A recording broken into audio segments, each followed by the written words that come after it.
Untuk malam ini kita akan mempelajari tentang inference ya, adik-adik ya. Inference. Ada yang tahu apa itu inference? Atau pernah mungkin, atau ada yang lupa mungkin di sini tentang inference. Inference pasti nggak asing bagi adik-adik ya. Sering adik-adik jumpai juga di sini apa sih itu inference. Oke, kita langsung lanjut. Sini sudah ada di layar adik-adik inference itu apa ya. Jadi di sini kakak itu tiap kali memberi adik-adik materi itu selalu selalu memberikan adik-adik itu materi dengan penjelasan kakak sendiri ya. Makanya kadang penjelasan kakak itu tidak terlalu panjang, tapi kakak panjangkan waktu explanation saat ini ya.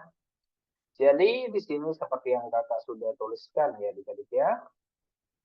Yang bisa adik-adik lihat di situ bahwa inference itu merupakan sebuah proses ya adik-adik ya, proses di mana kita sebagai pembaca ya diminta untuk melakukan observasi, kita mengamati ya adik-adik ya, mengobservasi sebuah teks ya secara mendalam dengan mengandalkan pengetahuan ya, pengetahuan pembaca atau kita sebut sebagai education guess ya, atau kita menebak berdasarkan knowledge kita yang betul ya itu. Jadi inference ini itu sebenarnya ya bagi adik-adik yang mungkin sudah sering mempelajari itu di sekolah ya pasti sudah diajarkan sebelumnya. Jadi inference ini sebuah proses kita mengobservasi teks yang mana kita harus mengandalkan pengetahuan kita dari apa yang telah kita dapatkan dari teks, yaitu clue ya, dikit ya, clue. Jadi kita pakai pengetahuan kita dari yang kita sudah baca, terus kita pahami apa saja clue yang kita temukan dari teks yang sudah kita baca, ya, dikit ya. Seperti itu penjelasan singkat dari inference. Nah, kemudian kakak jelaskan lagi, selanjutnya adalah dalam mempelajari inference, kita diharuskan untuk memahami makna, ya adik-adik ya, memahami makna dari teks yang dibaca yang tidak secara langsung atau implied ya, secara implisit atau secara tidak langsung disampaikan oleh penulis. Jadi intinya dalam mempelajari inference ini ya, adik-adik semua, kita diharuskan untuk mencari makna tersirat dari apa yang disampaikan oleh penulis ya, sama seperti materi yang sudah kakak sampaikan sebelumnya.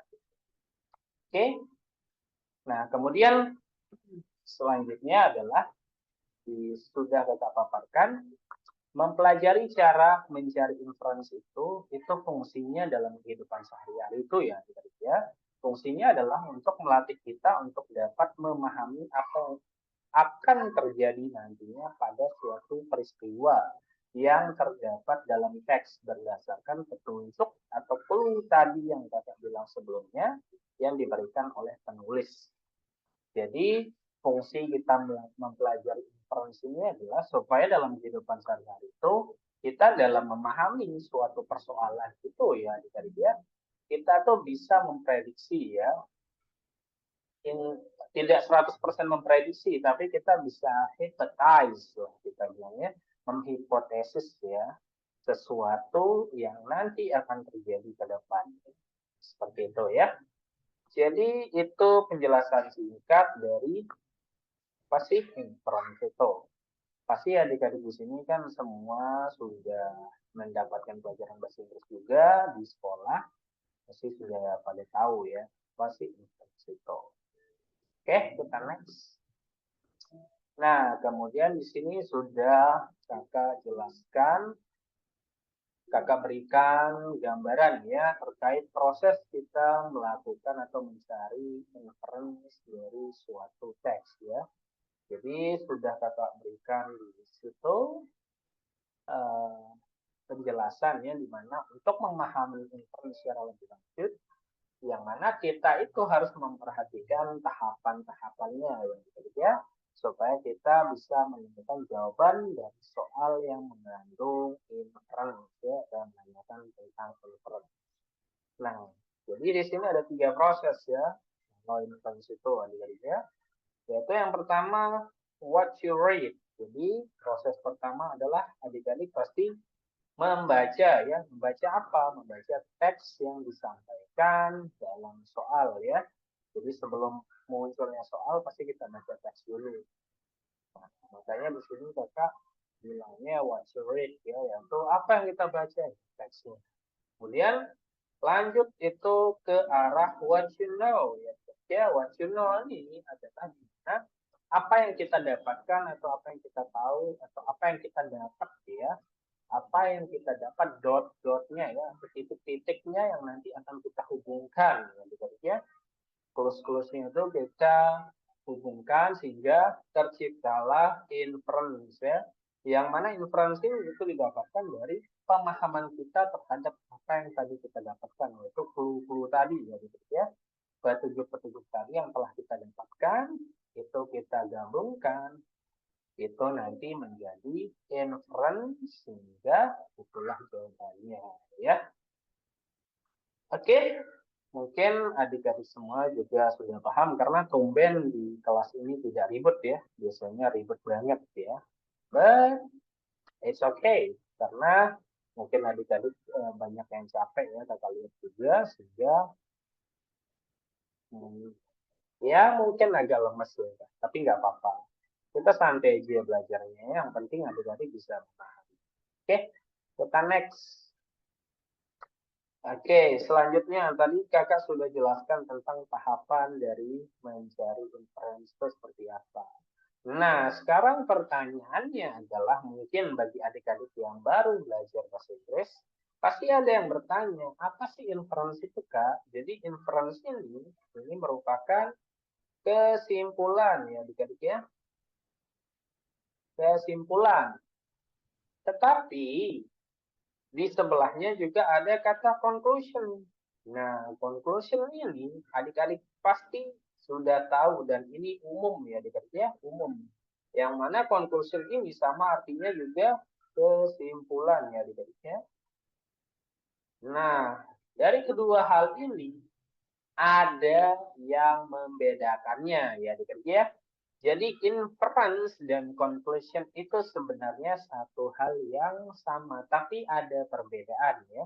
Jadi harap adik-adik bedakan mana soal yang mengandung inference atau menanyakan tentang inference, atau mana soal-soal yang menanyakan tentang conclusion ya.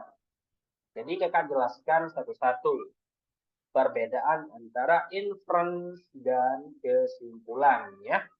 Yang kadang orang menganggap itu sama padahal suatu hal yang berbeda ya. Walaupun sama-sama kesimpulan tapi berbeda ya. Yang pertama, inference. Inference ini ada education guess ya. Seperti yang kakak sudah bilang tadi di awal, education guess ini adalah guess ini dari kata dasarnya adalah tebakan ya adik-adik ya. Tebakan itu kita menebak lah ya, kita guess what gitu ya, kita menebak sesuatu. Tapi guessnya itu berdasarkan pemahaman kita ya, pemahaman kita dari clue tadi ya, dari clue yang kita dapatkan. Jadi education guess ini adalah kita mencoba memproses dari observasi kita tadi itu, memproses clue yang kita dapatkan sehingga menjadi kesimpulan dari teks tersebut ya. Nah, kemudian itu adalah yang pertama ya, ya. Kemudian yang kedua adalah dia implied atau dia secara tersirat ya, ya.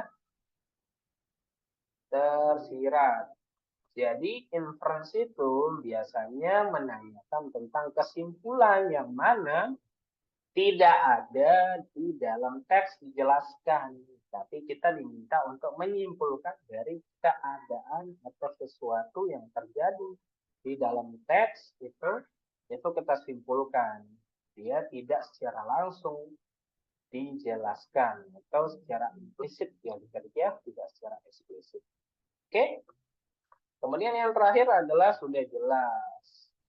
Kalau inference itu tidak ada conclusion.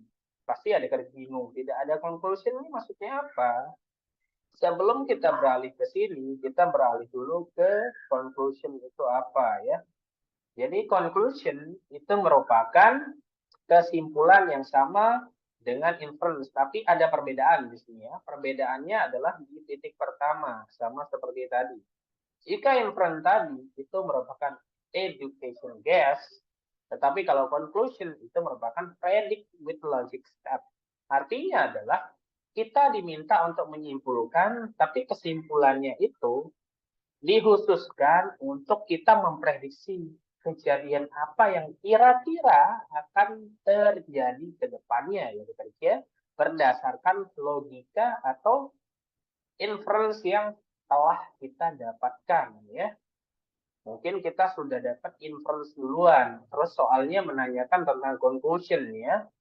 Jadi kita nanti diminta untuk mencari apa sih prediksi masa depan dari kesimpulan yang telah kita dapatkan sebelumnya. Seperti itu ya. Jadi itu sebabnya kenapa di inference itu tidak ada conclusion. Jadi conclusion ini tidak ada ya. Karena conclusion ini bisa ada tuh kalau ada inference dulu ya. Karena inference ini fungsinya adalah kita diminta untuk meraba kesimpulan dari teks yang tidak secara langsung disampaikan. Tetapi kalau conclusion itu kita diminta untuk menyimpulkan sesuatu, tetapi sekaligus kesimpulan kita itu memprediksi apa yang akan terjadi ke depan ya. Seperti itu. Itu perbedaan antara inference dan conclusion. Oke? Itu yang pertama. Jadi predict with logic step. Kemudian yang kedua itu dia direct step. Ya, direct step itu ya kebalikan ya. Kebalikan dari implied ya. Jadi implied itu dia secara implisit, tidak secara langsung disampaikan di teks, tapi direct step itu dia disampaikan langsung di dalam teks ya, seperti itu. Dan yang terakhir yang pastinya ada ya. Jadi di conclusion pasti ada inference ya. Sedangkan di inference itu tidak ada conclusion. Itu saja perbedaannya. Karena conclusion itu membutuhkan inference. Karena inference ini kesimpulan yang memuat hal yang terjadi nanti di teks itu. Tetapi kalau conclusion itu menyimpulkan sekaligus nanti memprediksi ke depannya itu akan terjadi apa dari kejadian yang ada dalam teks. Oke? Pasti adik-adik insya Allah paham ya apa yang kita jelaskan tadi. Oke? Kita lanjut. Kita lanjut sekarang. Di sini kakak seperti biasa ya. Menambahkan note buat adik-adik ya di sini. Jadi kakak berikan adik-adik note di mana yang pertama pastinya adik-adik harus mengingat ya, jangan sampai lupa bahwa inference dengan conclusion itu berbeda ya adik-adik ya, berbeda. Kalau nanti adik-adik antara kedua hal ini adik-adik samakan, itu nanti adik-adik akan bingung saat menjawab soal karena akan keliru dalam melihat sinonim dan antonim yang ada pada pilihan jawaban yang akan mengecoh adik-adik.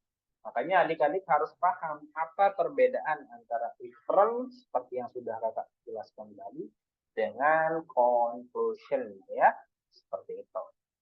Kemudian yang kedua, ya pastinya kita harus mencari yang namanya main idea atau clue yang akan kita jadikan nanti sebagai bahan untuk menjawab soal ya. Jadi kalau kita sudah tahu main idea-nya dari teks tersebut, nantinya kita itu akan bisa melihat jawaban yang ada pada pilihan yang diberikan pada soal ya. Kalau kita sudah dapat clue, kita nanti pastinya akan bisa menjawab kalau cara kita benar ya. Cara kita benar tuh bagaimana caranya? Ya, kalian harus lebih banyak baca-baca dan latihan-latihan ya, latihan-latihan soal supaya kalian memahami. Jadi soal yang satu ini fokusnya ke conclusion, yang satu ini fokusnya ke inference, hingga kalian tahu bagaimana cara menjawab kedua soal itu ya, supaya tidak bingung gitu. Oke, itu yang ketiga. Dan yang terakhir, selalu kakak jelaskan lagi, ingat ya, jawaban untuk soal inference yaitu ya, khusus ini untuk inference, kata garis bawahi inference, itu memuat informasi atau information atau clue ya ya yang sama ya, tetapi ada tapinya ya, tetapi bukan kalimatnya atau sentence-nya ya, yang serupa dengan teks. Jadi informasi yang disampaikan pada pilihan jawaban dengan yang ada teks itu sama, bukan kalimatnya yang plek ketik plek sama ya. Itu akan berbeda. Kalau dia kalimatnya serupa dengan teks itu biasa conclusion. So, conclusion. Beda dengan inference. Kalau inference itu informasinya atau clue yang sudah kita tangkap yang nanti akan kita hubungkan itu baru merupakan inference ya, ya, bukan sentence-nya yang sama. Begitu. Oke? Sampai di sini pasti adik-adik semua insya Allah paham ya. I hope ya, you understand. Karena adik-adik ini merupakan pejuang-pejuang yang luar biasa. Akan melihat background-nya aja dari fotonya saja. Tadi ada yang sudah pasang logo GM, TB, dan lain-lain ya. Saya rasa kalian sudah ya paham secara lebih lanjut. Oke, kita lanjut ya. Setelah note, pastinya yang terakhir kalau adik-adik semua yang sebelumnya sudah masuk kelas kakak, itu pasti sudah paham ya. Selalu di bagian terakhir pada penjelasan tuh kakak menjelaskan tentang, ya tidak menjelaskan sih, cuman memberikan kalian ya rupa-rupa ya dari soal-soal yang sering muncul dalam materi inference. Jadi ya contohnya pasti ada kata-kata it can be inferred from the passage that. Datanya ya atau titik-titik. Atau nomor 2 sama, it can be inferred from the paragraph 2 is. Jadi dia lebih ke paragraf 2. Jadi lebih khusus dia di paragraf 2 aja. Gitu. Dan yang lain-lain paling ya, what does the answer imply ya. Jadi apa sih makna tersirat yang disampaikan oleh penulis ya, seperti itu. Based on the passage it can be implied by sama ya. Apa makna implicit lah ya yang disampaikan oleh author. Jadi soalnya ya berkaitan dengan inference saja. Tapi kalau nanti adik-adik temui di beberapa latihan soal mungkin di luar sana, adik-adik banyak temui tentang seperti dia bilang what we can run conclusion atau text 1 or text 2 itu biasanya itu masuk ke conclusion ya. Jadi tahapannya agak berbeda. Bukan seperti inference ya, jadi tidak sama. Jadi ya antara inference dan ya intinya seperti pertanyaan ada Laura Amanda ya, inference itu itu tersirat ya, secara tersirat disampaikan oleh author. Yang penting kita tahu keywordnya ya atau clue-clue yang kita dapatkan sesuai yang kita tangkap dari apa yang kita baca, baru kita mencari di pilihan jawaban. Biasanya di pilihan jawaban itu informasi yang dimuat itu sama dengan apa yang dibahas di teks. Bedanya adalah tidak plek-ketik sama ya.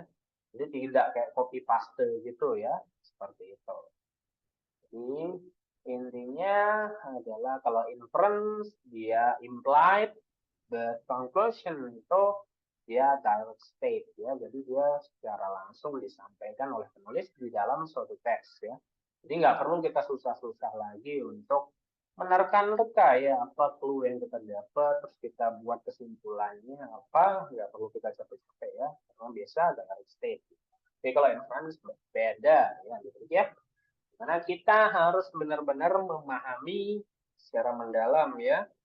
Makanya kakak bilang tadi di awal adalah kita harus mengobservasi secara mendalam dengan education guess atau what we know dari apa yang sudah kita read ya, apa yang sudah kita baca ya, seperti itu. Jadi simple, itu sebenarnya simple ya. Jadi nggak terlalu ribet lah menurut kakak ya. Tapi I don't know, maybe for you it's maybe a little bit difficult, but we have to try on. Oke, jadi setelah bapak penjelasan ya kakak pastinya akan tetap menampilkan yang namanya soal ya latihan. Tapi biasanya kakak nggak banyak latihannya ya untuk pertemuan-pertemuan. Nanti pada saat materi kakak sudah habis, baru nanti kakak bakal bahas soalnya lebih banyak dan tidak mengulang lagi materi ya. Karena tujuan kakak di sini adalah supaya adik-adik bisa memahami kembali atau merangkai memori adik-adik yang telah hilang. Mungkin adik-adik lupakan ya. Karena mungkin ada yang dulunya nggak suka ya. Apa sih bahasa Inggris itu nggak jelas, nggak berguna ya. Ada mungkin yang seperti itu berpikirnya. Sehingga di sini kakak merefresh memori-memori adik-adik supaya adik-adik bisa memahaminya dengan baik kembali ya. Oke, sampai sekarang. Oh my God. Right, let's begin ya tesnya ya. Bukan tes sih, lebih ke exercise ya. Jadi kakak sekarang akan menampilkan exercise ya seperti biasa. Tuh kan. Okay, are you ready for the test, guys? I'm not hearing you. Can you answer me? Are you ready to the test? All right, let's begin. I hope you answer correctly, all right? Bet me.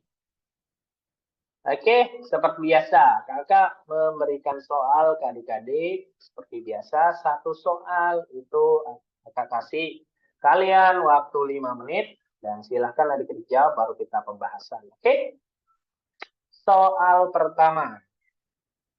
Soal pertama biasa, ada teks ya. Kalau bahasa Inggris sama bahasa Indonesia wajib ada teks yang panjang, kadang pendek ya. Kalau pendek, ya alhamdulillah. Kalau panjang, ya kita cuma bisa istighfar saja. Oke, sebentar. Sebelum kalian menjawab, kakak launch pollingnya dulu ya. Kita sudah siapkan pollingnya. Oke, silahkan adik-adik jawab. Kakak tunggu seperti biasa 5 menit. Silahkan dijawab ya, 5 menit dari sekarang. Oke.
Adik-adik semua, silahkan dijawab.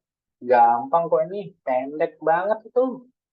Nggak panjang loh teksnya. Yuk, yuk, dijawab. Semangat ya.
Alright, adik-adik, karena sudah 5 menit ya, kita sekarang beralih ke sesi pembahasan. Sebelum kita ke sesi pembahasan, kakak tanya dulu gimana? Gampang atau susah? Oh iya, kakak nggak matiin polls-nya dulu. Kakak diamkan polls-nya ya, supaya adik-adik yang mungkin belum menjawab nanti bisa menjawab dengan ya pemahaman adik-adik sendiri dulu tanpa melihat bahasan dan jawabannya ya. Oke, kita lanjut ke pembahasan ya. Di sini sudah ada teks, teksnya itu nggak panjang ya untuk soal pertama-tama ya, karena mungkin bagi adik-adik yang pertama kali masuk di kelas kakak mungkin nanti langsung pusing ya kalau dikasih teks yang panjang ya. Jadi awal-awal kakak berikan teks yang pendek aja dulu supaya adik-adik bisa memahami pelan-pelan ya. Oke, kita next. Nah, di sini untuk number one itu kakak sudah memberikan adik-adik soal di mana mengatakan bahwa it is implied in the passage that if London grew up beside Thames and the Thames became London to Revere, then the Thames is in. Nah, itu pertanyaannya ya adik-adik ya, yang mana pilihan jawabannya seperti biasa ada 5. Yang pertama itu ada Ireland, yang kedua ada Amerika, ketiga ada England, yang keempat ada France, yang terakhir ada Germany. Oke, kita lihat untuk jawaban nomor 1 ini, itu jawabannya adalah yang C, itu England. Ya, adik-adik ya, England. Nah, kita balik lagi ke sebelumnya ya, adik-adik ya, di mana sebentar, Apple Pen. Oke,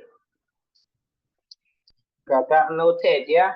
Jadi pertanyaannya di sini adalah menanyakan tentang the theme is in ya.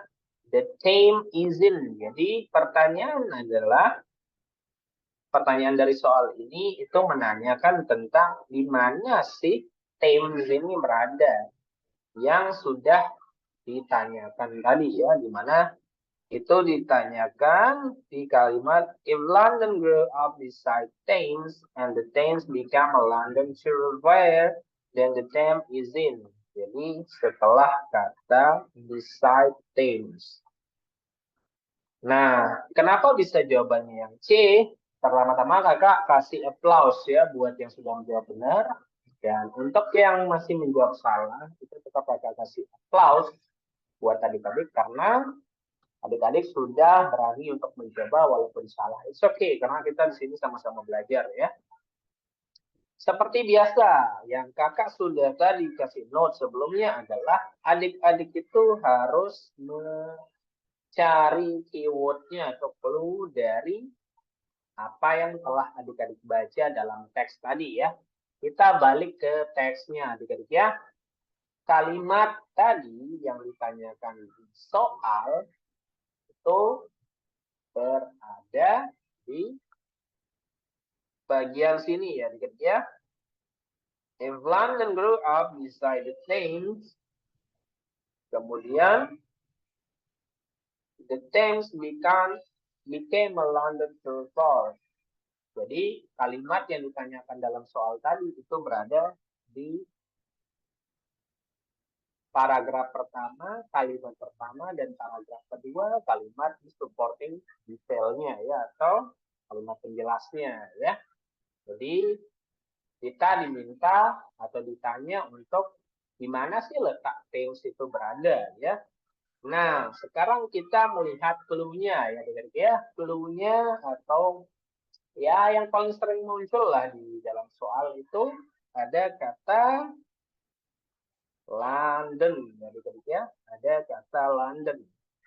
Di sini berapa kali London muncul? Tuh, ada 2 kali ya. Jadi London banyak disebutkan.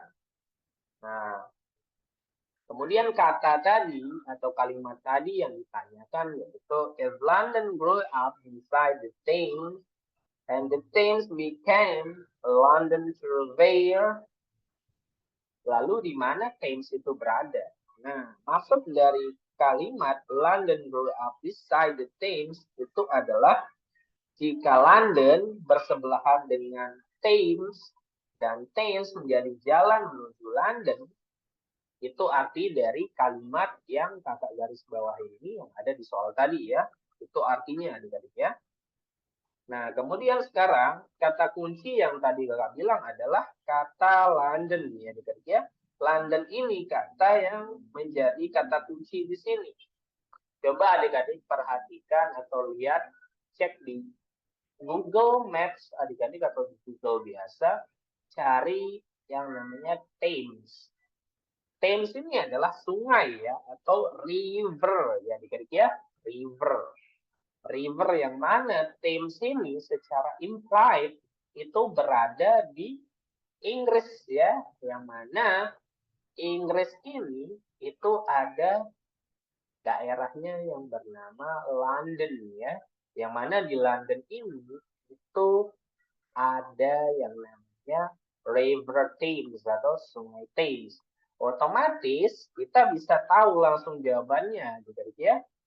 Otomatis kita bisa tahu jawaban dari nomor pertama ini adalah yaitu England.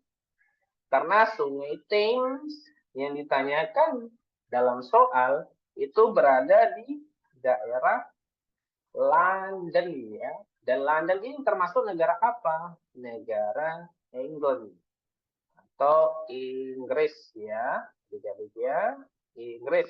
Atau orang sebutnya mungkin bahasa gaulnya ya UK, United Kingdom ya. Or maybe you can say Great Britain ya. Great Britain atau Britania Raya ya. Jadi itu jawaban dari nomor 1 ini. Jadi paham ya adik-adik ya? Paham untuk number 1 ini ya?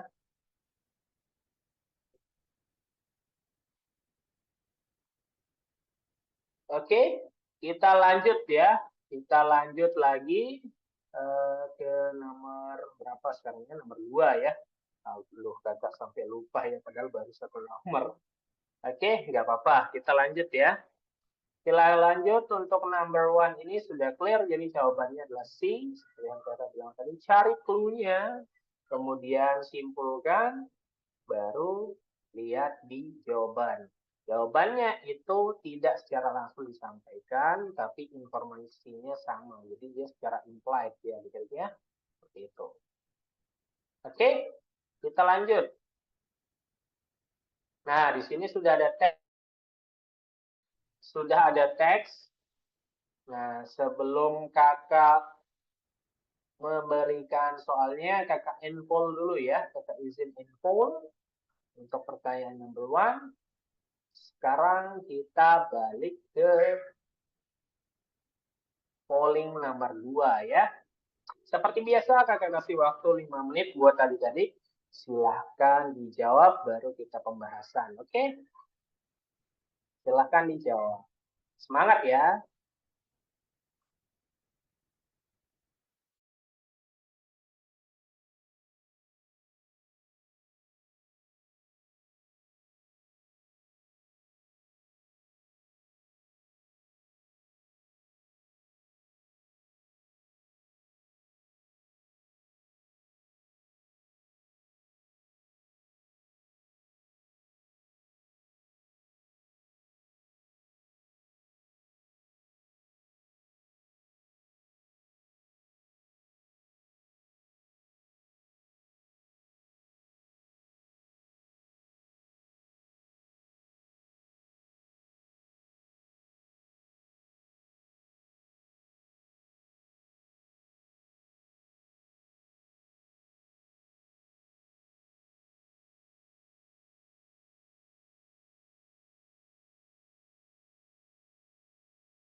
Alright, adik-adik, karena sudah 5 menit, seperti biasa, kita akan langsung melakukan sesi pembahasan ya, adik-adik ya.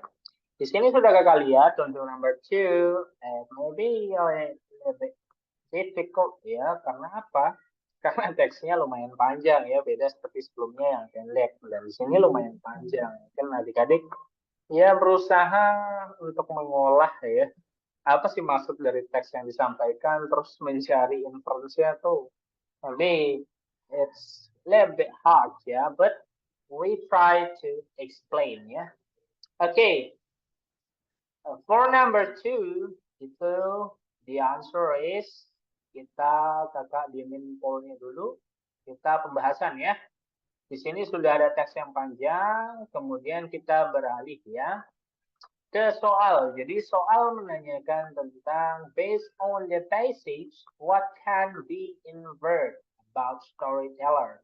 Jadi soalnya itu menanyakan tentang berdasarkan teks tersebut, apa yang bisa kita ambil kesimpulan tersiratnya tentang storyteller atau pendongeng atau apapun ya. Jadi kita diminta untuk mencari kesimpulan ya tentang storyteller ini atau pendongeng ini maksudnya apa ya, yang secara tersirat ya atau invert ya, seperti itu. Untuk nomor 2 ini itu jawabannya adalah yang B ya, yaitu yang B adalah they are responsible for maintaining the essence of storytelling. Jadi maksudnya adalah mereka bertanggung jawab untuk maintaining ya, maintenance, memperbaiki esensi dari dongeng ya atau pendongeng itu ya. Itu jawaban dari nomor B. Kenapa bisa jawaban nomor 2 ini adalah B? Kita bahas ya adik-adik ya. Kita bahas. Oke. Kita kembali dulu ke teks ya. Ke teks. Jadi tadi soal nomor 2 itu menanyakan tentang apa sih kesimpulan tersirat dari dongeng yang diceritakan oleh si pendongeng ini ya. Kita lihat ya adik-adik ya di paragraf terakhir. Kita fokus pada paragraf terakhir. Paragraf terakhir itu ada mengatakan bahwa today's digital storytellers need to harness the power of technology without losing the essence of their craft. Jadi maksudnya adalah penulis ini atau pendongeng ini mengatakan bahwa hari ini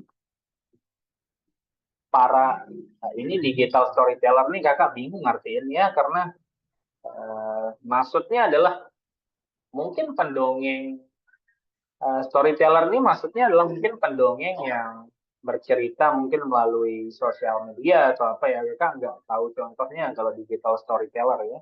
Tapi maksud dari kalimat ini adalah today's digital storyteller need to harness the power of technology without losing the essence of their craft. Itu maksudnya adalah pendongeng digital saat ini itu perlu ya, need to memanfaatkan, need to harness the power of technology, kekuatan teknologi without itu tanpa ya, tanpa kehilangan esensi karya dongeng mereka ya, losing essence of their craft. Craft itu karya ya, betul ya, karya.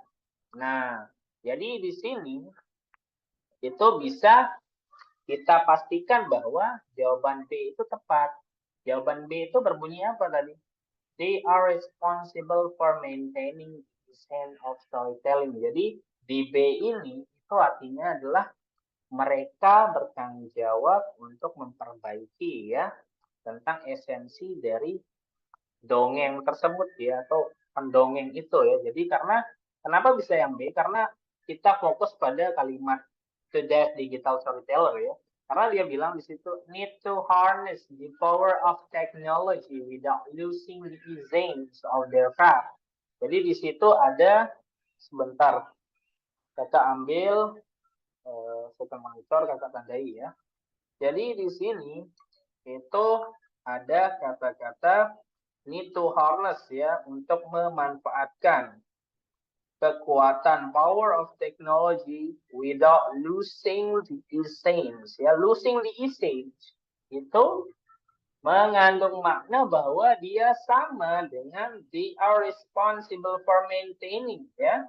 Maintaining artinya dia itu ingin memperbaiki ya esensi dari karya mereka ya yang dijelaskan oleh pendongeng tersebut. Sama artinya dengan di teks ya, need to harness the power of technology without losing the essence ya. Sehingga nomor 2 ini jawaban yang paling tepat itu adalah B ya, ya. Kenapa mungkin ada yang bertanya, kenapa bisa B, Kak? Kenapa enggak yang C atau yang D? Ingat, seperti yang Kakak bilang tadi, kita mencari informasi itu adalah kita what we read. Kita baca dulu teksnya, terus kemudian what you know. Apa yang kita ketahui, clue-nya kita dapat ya. Yang makanya tadi Kakak bilang, bahwa kita lihat di paragraf terakhir, sama seperti mencari main idea ya. Main idea itu biasanya terdapat di paragraf pertama ataupun paragraf terakhir atau mungkin kadang-kadang di tengah. Tapi untuk kasus ini kita lihatnya di yang terakhir. Karena di situ ada kata-kata yang sudah Kakak garis bawahi ya, ya, di mana bilangnya need to harness the power of technology without losing the essence ya. Jadi di situ mengandalkan need to harness, butuh untuk meningkatkan kekuatan dari teknologi tanpa kehilangan esensi, losing the essence. Itu sama maknanya dengan they are responsible for maintaining. Kalau dia memperbaiki berarti dia tidak ingin kehilangan esensinya berarti ya. Jadi maknanya sama. Seperti yang sudah Kakak jelaskan sebelumnya, kita mencari inference itu kita harus mengetahui bahwa inference itu tidak sama plek ketiplek di pilihan jawaban dengan teksnya, tapi informasinya sama, ya. Adik-adik ya, jadi tidak plek ketiplek sama, tapi informasinya itu sama. Oke? Seperti itu. Jadi, itu jawaban untuk nomor 2 ini ya, adik-adik ya. Untuk yang salah, oke, nggak apa-apa, karena ya, seperti yang Kakak bilang tadi, banyak-banyak nanti adik-adik latihan. Oke? Kita sama-sama belajar di sini, karena yang namanya bahasa itu harus tetap dilatih, nggak boleh nggak dilatih. Karena semakin adik-adik biarkan tidak adik-adik latih, ya kalian tidak akan bisa. Mau sampai kapan itu? Mau belajar bahasa apapun, Spanish, English, or maybe French, itu tidak akan bisa kalau kalian tidak latih. Oke? Seperti itu. Kita lanjut. Tadi jawabannya adalah B ya. Kita lanjut sekarang. Karena berhubung, masih panjang waktu ya. Kita bisa next. Oke. Lanjut.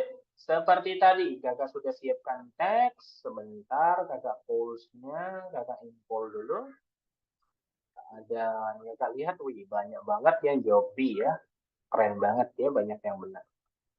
Oke, Kakak izin info. Sekarang kita lanjut ke nomor 3. Nomor 3, sudah Kakak launch seperti biasa. Kakak tunggu 5 menit dari sekarang. Silahkan dijawab, oke?